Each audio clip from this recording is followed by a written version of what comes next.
यार दोस्तों, अभी अभी जस्ट एक न्यू वैकेंसी आई है बिहार पुलिस में, जो कि विज्ञापन संख्या 03/2025 रहने वाला है। ये न्यू वैकेंसी है दोस्तों, जस्ट। और इसमें हम आगे देखेंगे टोटल कितने पोस्ट पे ये वैकेंसी आई है, और क्या क्या योग्यता है इनके, आवेदन कब से लिए जाएंगे, एग्ज़ाम कब होने की संभावना है। तो आइए दोस्तों, देखते हैं। ये कुल यहाँ पे हम देख सकते हैं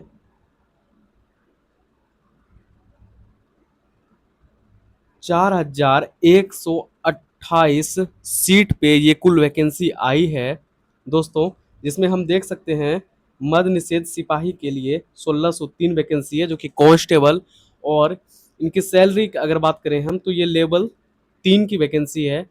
कक्षपाल, ये भी लेवल 3 की वैकेंसी है दोस्तों। और इनकी सीट 2417 है। नेक्स्ट है चलन दस्ता सिपाही की। इनकी वैकेंसी कुल 108 सीट पे है, और इनकी सैलरी लेवल 2 के अंतर्गत दी जाएगी। तो इस प्रकार टोटल वैकेंसी जो बनती है 4128 बनती है। ठीक है दोस्तों, ये बिल्कुल नए नए। और ये 21,000 समथिंग के बाद जो 19,000 आए थे वैकेंसी, उसके बाद ये वैकेंसी है। चूंकि ये इलेक्शन के दौरान वैकेंसी दी गई है, तो कुछ, यानी कि बिहार में 10 अक्टूबर के बाद आचार संहिता भी लागू हो जाएंगे अनुमानतः। उसके बाद ये जो है कि लास्ट वैकेंसी रहने वाली है। ठीक है दोस्तों, आइए अब इसके कुछ विशेष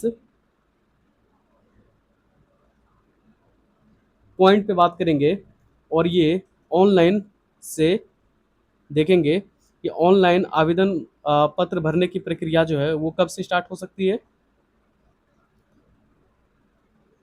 तो 6 तारीख 10वां महीना 2025 से प्रारंभ होगी, और ये कब तक चलेगी, तो 5 नवंबर 2025 तक चलेगी। यहाँ पे आप देख सकते हैं दोस्तों,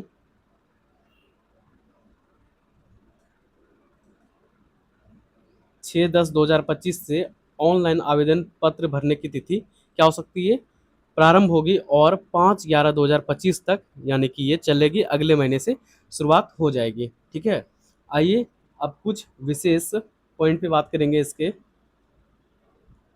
अच्छा, रिक्ति में अगर हम बात कर लें, तो ये गैर आरक्षित यानी कि अनरिजर्व कैटेगरी से आप देख सकते हैं 678 वैकेंसी है। ईडब्ल्यूएस से 160 वैकेंसी, अनुसूचित जाति के लिए एससी कैटेगरी के लिए 242 वैकेंसी है, और एसटी कैटेगरी के लिए 16 वैकेंसी है। इस प्रकार कुल वैकेंसी जो बनती है 1603 वैकेंसी बनती है।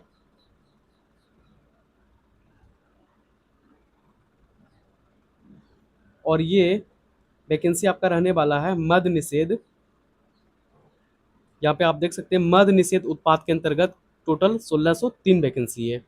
1603 किसके अंतर्गत, तो मद निषेध एवं निबंधन विभाग के अंतर्गत कांस्टेबल की वैकेंसी रहने वाली है।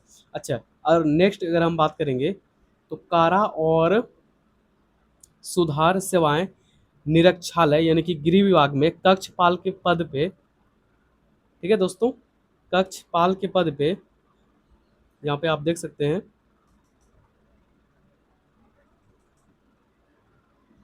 टोटल 2417 वैकेंसी है कक्षपाल के पद पे। और उसके बाद अगर हम देखें इसमें कोटि क्या क्या है, यूआर में अनरिजर्व में कुल वैकेंसी जो है इसमें 929 है।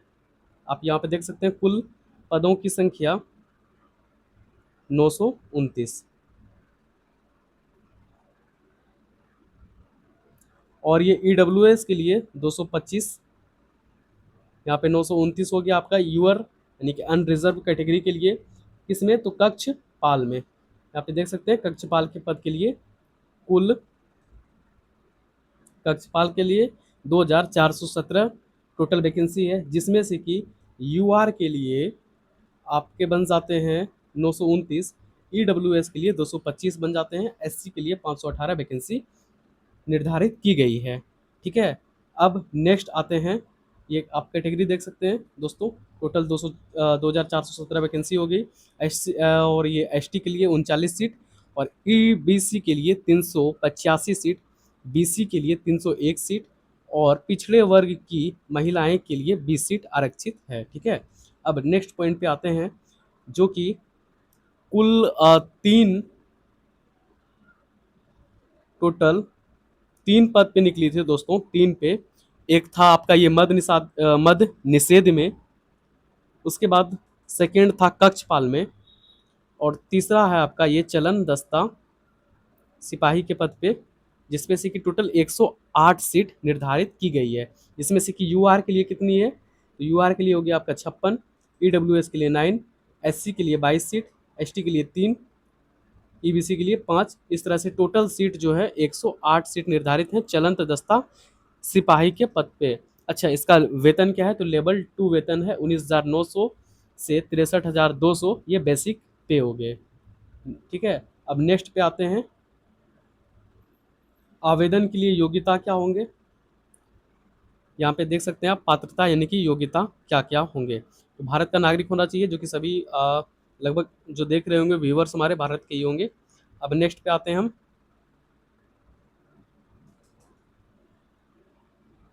अब अगर हम ये देख लें चलंत दस्ता सिपाही के लिए, तो इसके लिए आपको पास लाइसेंस होने चाहिए, एलएमबी या फिर एचएमबी के लिए। ठीक है, अच्छा, इसमें फिर फिजिकल क्राइटेरिया भी हैं कुछ, यहाँ पे आप देख सकते हैं। फिजिकल क्राइटेरिया हो गए, हाइट 165 सेंटीमीटर चाहिए, जो कि यूआर के लिए चाहिए।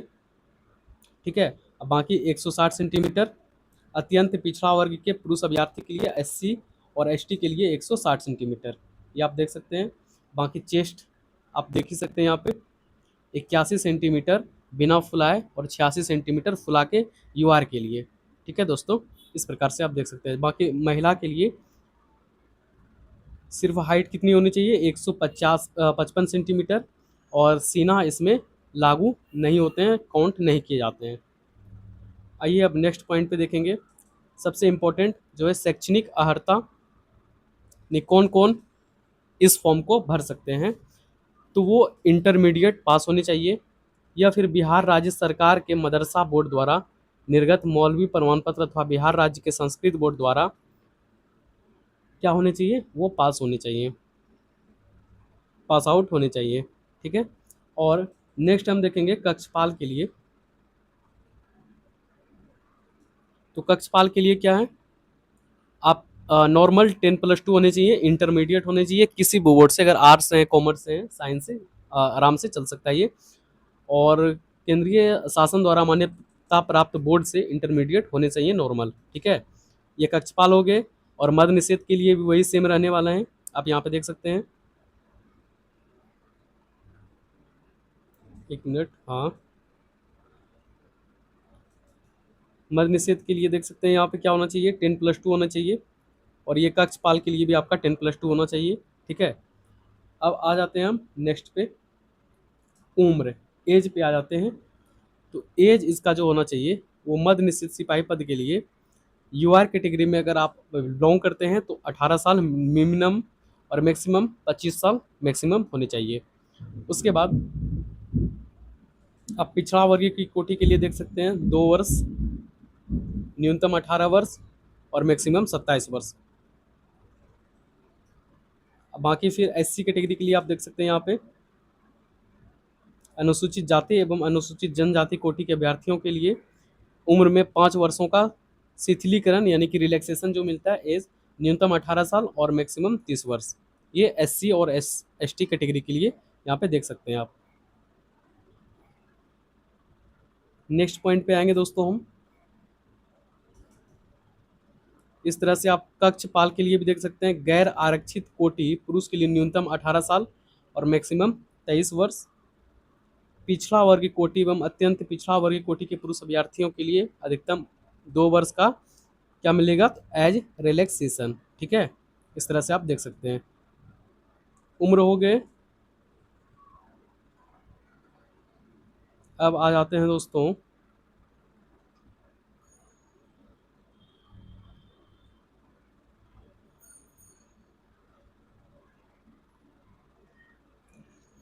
परीक्षा किस प्रकार होगी इसका। तो चयन के लिए परीक्षा संकलन जो होंगे, वो पहला रिटन टेस्ट होंगे, जो कि हर बार होता है ये। उसके बाद फिर इसमें 10th लेवल के क्वेश्चन आपसे पूछे जाएंगे। 10th लेवल के क्वेश्चन आपसे पूछे जाएंगे। इसमें हिंदी रहेंगे, अंग्रेजी रहेंगे, गणित रहेंगे, सामाजिक विज्ञान रहेंगे और इतिहास भूगोल से प्रश्न पूछे जाएंगे। ये आपका यहाँ पे दोस्तों हो गया, यहाँ पे ये टोटल सिलेबस। लिखित परीक्षार्थी 30% से अंक प्राप्त करने वाले विद्यार्थियों शारीरिक दक्षता परीक्षा के लिए क्या कर दिए जाएंगे? असफल यानी घोषित। अगर 100 मार्क्स के एग्जाम होंगे, तो अगर आप 30 नंबर से कम मार्क्स लाते हैं तो आपको क्या कर दिए जाएंगे? असफल घोषित कर दिए जाएंगे। लेकिन ये कट ऑफ तो बहुत हाई जाता है दोस्तों इनका, इनसे कोई फर्क नहीं पड़ने वाला। सेकेंड स्टेज आपका हो जाएगा पीटी, शारीरिक दक्षता परीक्षा जिसे बोलते हैं। ये कुल 100 अंकों की होंगी और उसमें से रनिंग होंगे। पहला क्या हो जाएंगे? रनिंग, दौड़ जिसे बोलते हैं, पहला हो गया दौड़। सेकेंड स्टेज हो जाएंगे गोला फेंक, इस तरह से। और थर्ड स्टेज हो जाएंगे आपके, तीसरा चरण ऊंची कूद। यहाँ पे आप देख सकते हैं ऊंची कूद।